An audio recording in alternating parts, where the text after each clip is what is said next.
So the first thing we did is we solved using opposite, adjacent, and hypotenuse. All right, so you label according to your theta.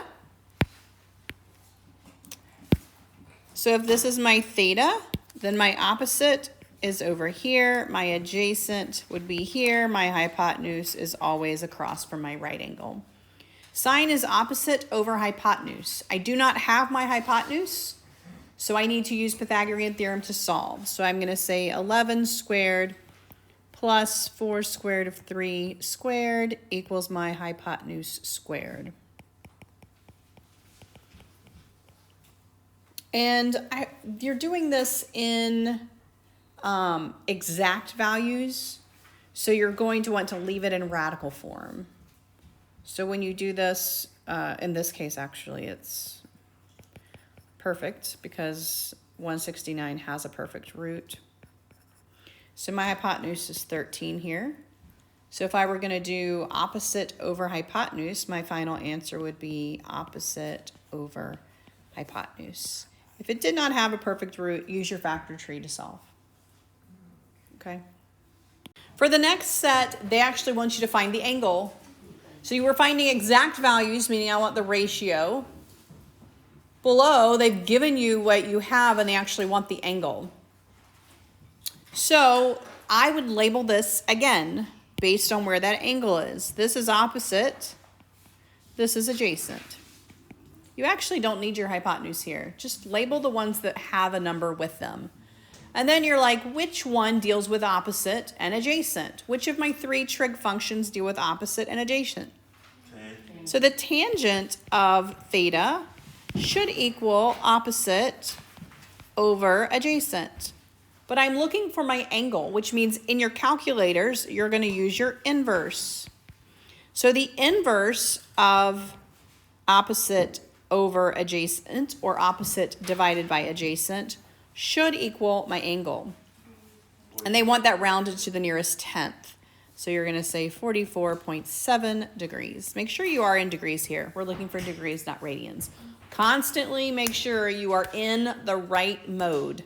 You can always check it because sine of 30 is 1/2, right? Or sine of 90 is 1. Like, you can plug that right in to see if you're in the mode that you need to be in. Do one that you know.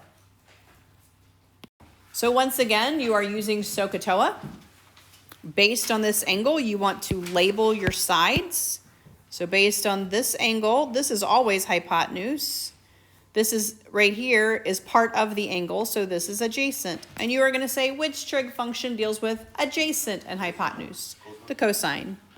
So the cosine of my angle, 46 degrees, should equal my adjacent, which I do not know, over my hypotenuse. Remember, when your x is on top, you multiply. When your x is on bottom, you're going to end up dividing. So for this one, I am going to multiply both sides by that 13.5. So 13.5 multiplied by the cosine of 46 degrees should equal, rounded to the nearest tenth, 9.4. And we have a word problem dealing with SOHCAHTOA. So it's the same concept. You're just going to draw a picture, and it's going to be a right triangle, and you're going to have opposite, adjacent, hypotenuse, and you're going to solve for either a side or an angle, all right? A team of climbers must determine the width of a ravine in order to set up equipment to cross it.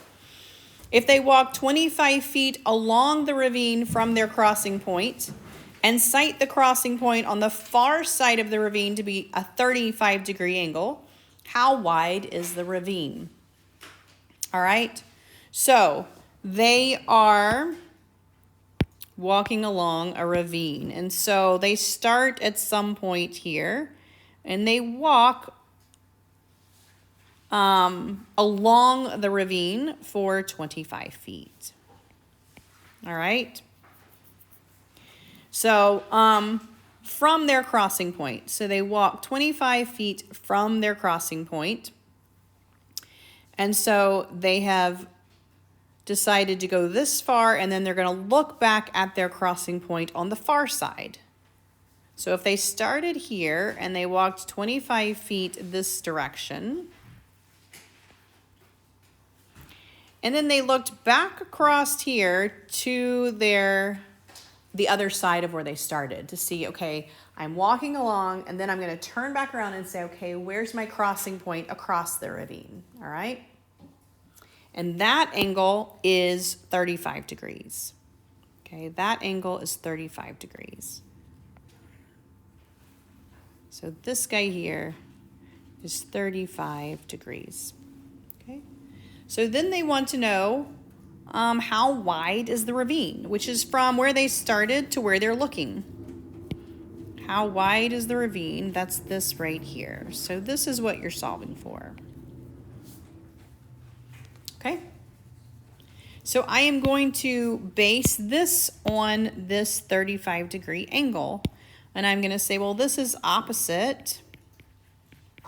And this is adjacent. And once again, so we're going to label our triangle opposite and adjacent. We're going to say the tangent then of what? 35 degrees equals what?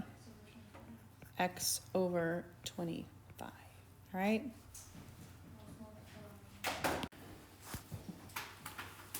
Round to the nearest tenth on all of these, by the way, and you should get 17.5. All right, converting. If it is in radians, it's going to be 180 over pi. If it's in degrees, it's pi over 180. I don't want these in decimals. Hear me. So reduce your fractions, all right? So we're going to say 180 over pi, and we are going to just reduce here. The pi's will cancel. The 9 and the 180 will cancel. 1 and the 20? Yeah, and then you can just multiply across. 860 over 1? 60 and then degrees. I want it in degrees, all right? If it is already in degrees, you want to multiply by pi over 180. Pi over 180, all right?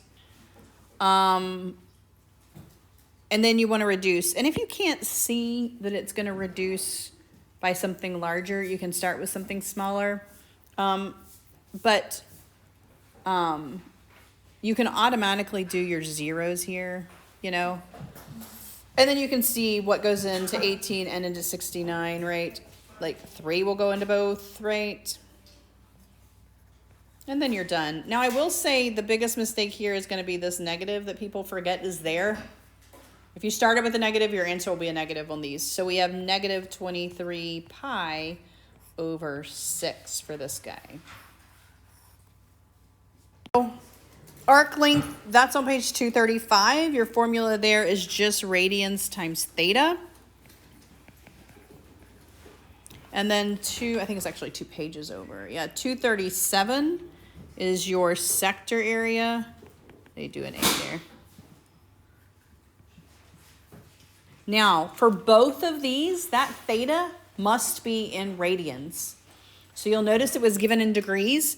So when you plug it in here, you are going to have to convert it just like you did up there. So you're going to say, yes, radius times my 240 degrees, but then I need to multiply by pi over 180 here. Pi over 180. These are also left in exact, so the exact area, meaning I don't want you to round. So you are going to reduce here as well. And again, you can see what goes into each of these. You can reduce what goes into 18 and into 24. A little bit bigger will go. Yeah, you can start with 3 or keep reducing, but 6 will go into both of them. So 18 divided by 6 is 3. 24 divided by 6 is 4. And then just multiply across. 4 times 4 times pi. Your denominator here is 3. Okay. You'll do the same thing over here. You'll just plug it into this formula. 1/2 r squared times theta, but you have to put it in fraction form. And so just reduce 15 squared, that's 225. 90 and 180 will actually cancel here. So you end up on the top with 1 times 225 times pi. On the bottom, you have 2 times 2, so you have 4. And they gave it in feet, so this is area, so it's square feet. All right, so for the word problem, I'm going to you're basically backing into it because it gave you the miles per hour and it wants you to back into the other. And so I want you to think about what you would do to get it in radians per minute, which is going to be feet. You're going to have to start with feet per minute. So if I had been given feet per minute, then I would go to get miles per hour. So we're actually going to go the other direction, all right? So we have to convert it from miles per hour to feet per minute. And so normally you're doing it the other way, so just think about what you want it. Your final is radians per minute, which you start out with that feet per minute because you divide that radians back out. But they give it to you in 55 miles per hour. And they want it in radians per minute, and you can see that your diameter or your radius as well is going to be in feet. So we have to convert this guy to feet per minute. So first of all, the hour. Well, 1 hour is how many minutes? 60. All right, so that's that conversion. And then miles. 1 mile is how many feet? 5,280. Okay. And then at this point, you can just multiply across and divide, okay? So when you multiply across and divide, I think you actually get an even number here, 4840. You have to think about what this means. They gave you linear speed. Miles per hour is linear speed. If you go to your formulas, which this is on page 236, your linear speed, which is what they gave you, is s over t. They're actually asking for angular speed. Angular speed is theta over t. All right? So we actually found s is what we found, right? We found linear speed just in feet per minutes. Okay, that's what we found. Linear speed in feet per minute. He's going 4,840 feet per minute. So far, so good. But we found linear speed. All we did was convert linear speed. They want angular speed, which means I need to solve for theta. Okay, well, what is s? We actually just found s on the problem before it. S is my arc length. S is my radius times theta. So I actually solved for s, and I want theta. S equals the radius times theta. They gave me the radius. Technically, they gave me the diameter, but what is the radius? It's 1.3. So 4840 equals my radius times my theta, which is what I'm actually trying to get. So how do I solve for theta? Divide by 1.3. You will get 3,723. We are already in minutes, and because I divided by that feet, this is radians per minute. So you're actually just working the other direction. Very often they'll say, here are the number of revolutions, multiply by 2 pi, that gives you your theta. Multiply by your radius, that gives you your s, and then convert it to miles per hour.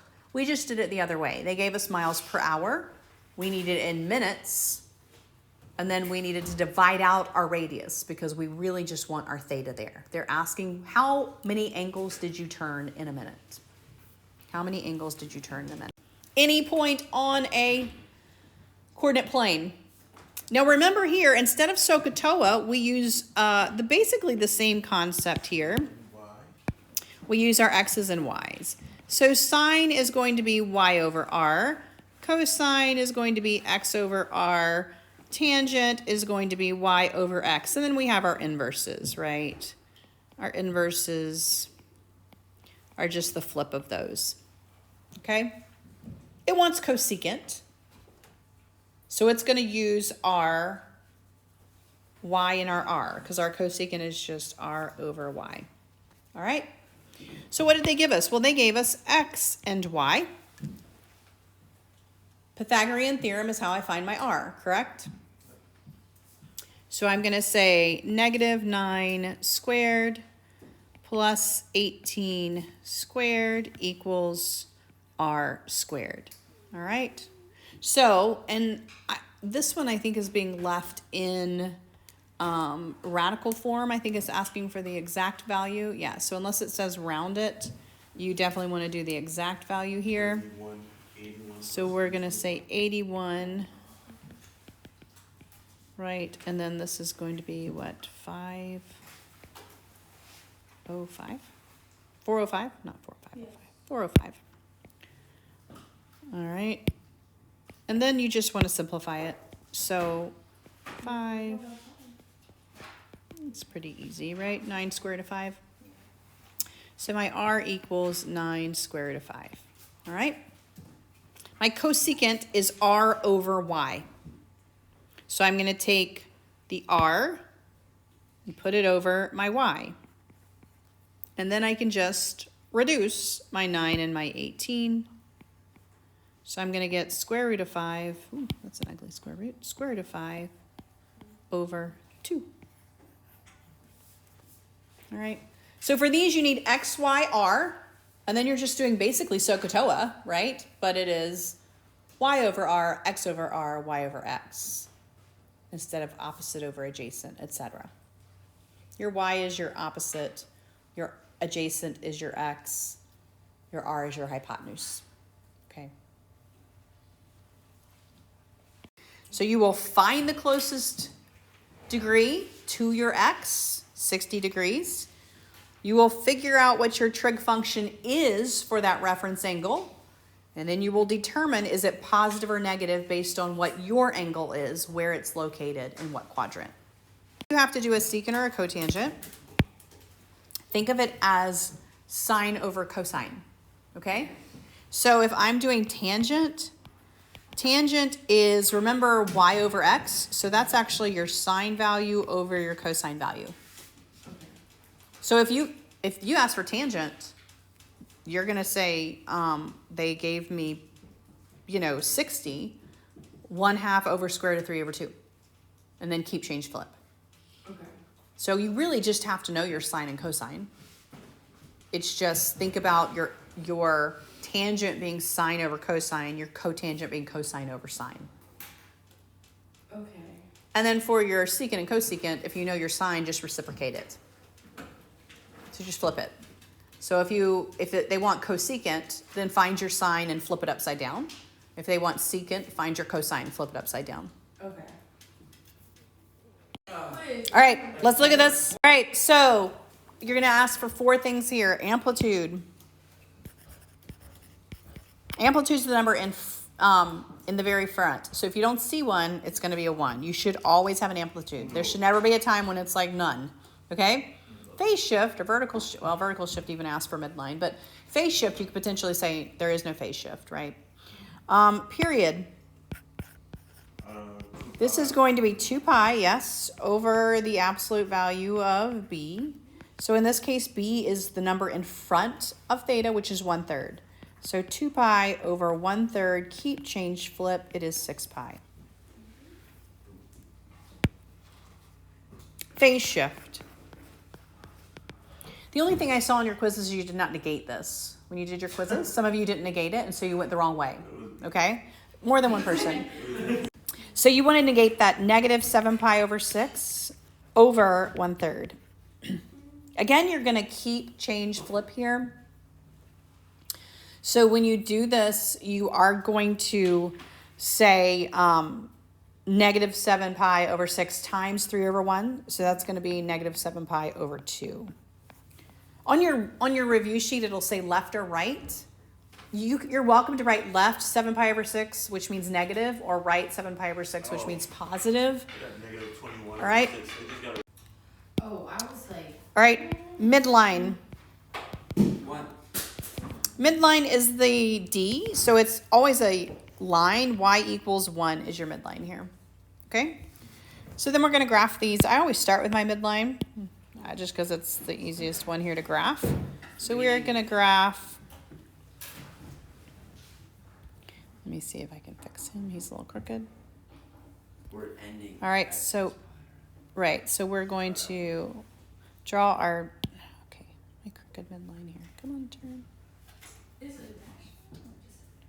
Yeah, it's dashed, but my thing was crooked, so I had to fix it. It is not part of your graph. Yeah, I was gonna So you're gonna do that. Actually, I'm shifting negative, so it's fine. So normally I would start at 0 and go to 6 pi, but I'm shifting left 7 pi over 2. So put this in a mixed number. 3.5 pi is what I'm shifting left, right? That's what 7 pi over 2 is. So I'm going to go this direction, 3.5 pi. So this is my starting point, right? At 3.5 pi. And then I'm going to take my 6 and I'm going to go 3.5 pi, which is going to put me about right here. Yes? No negative sign. So split that in half. So normally I would, I've got to be honest, I'm very detailed. So I actually, if this is, depending on what your markers are, you can count these 1, 2, 3, 4, 5, 6, 7, 8, 9, 10, 11, 12, right? So I would go 6 for my middle. So I go 1, 2, 3, 4, 5, 6. Here's my middle right there. And then 3 would be my quarter point. So those would be my quarters, all right? So I do that so I know where my midpoint is. If it's little tiny and you can't count that many, you know, because it's too small, because sometimes you have really small ones, then you can estimate the halfway by looking at it. All right, now that I know that, I know my starting, I know my ending, then I can start graphing.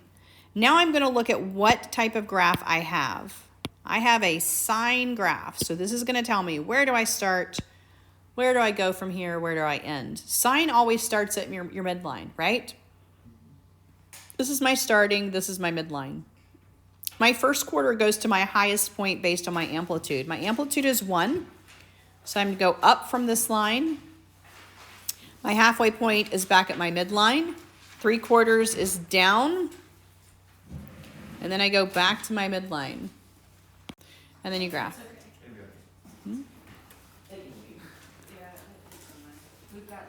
Law of cosines. Yep, law of cosines. And then you're going to have to use law of sines.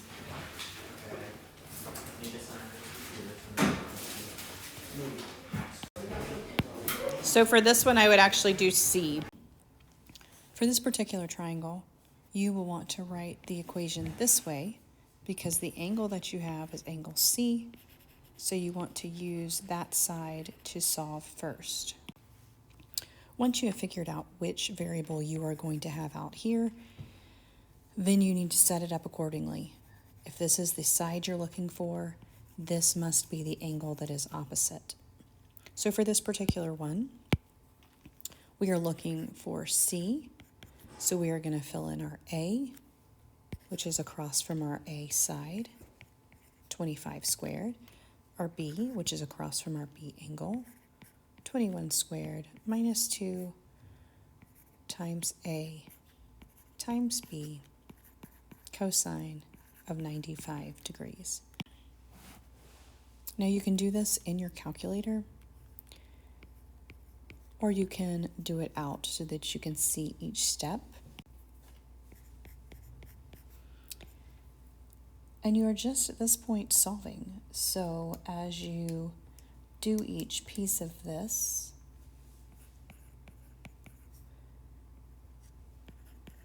you can write it out, and then in your calculator simply put in 625 plus 441 minus 1050 times the cosine of 95.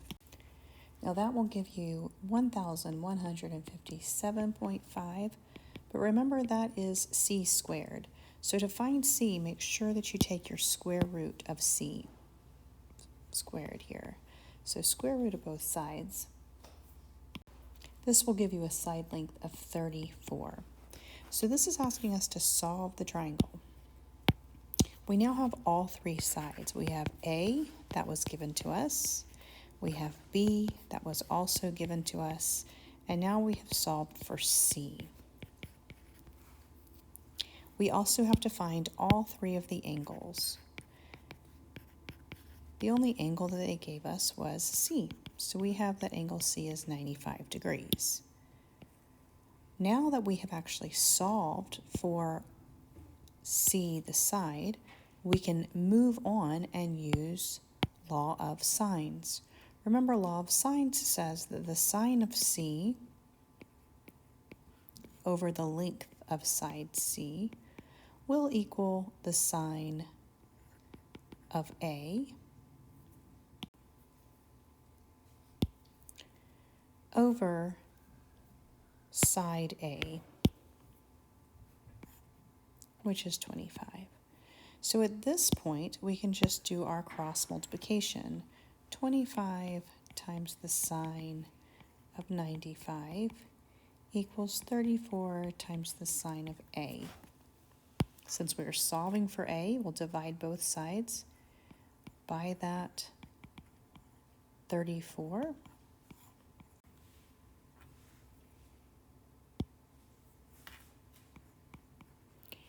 And remember, since we are solving for the angle, on your calculators, you are going to use inverse sine.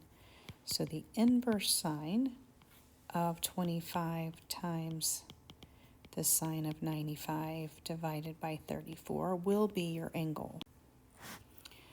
So for angle A, you are going to get 47 degrees, if rounded to the nearest degree. If you're rounding to the nearest tenth, I believe it rounds to 47.1.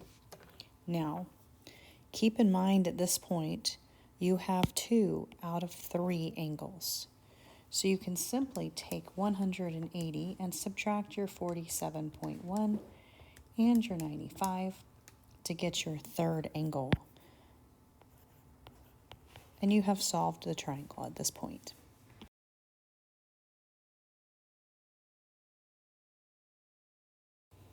Now, if you look at this word problem, this is exactly what we just did.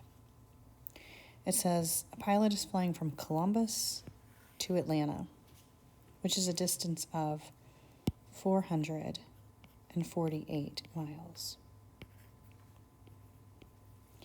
Then it tells us that the pilot is flying from there, Atlanta, to Phoenix.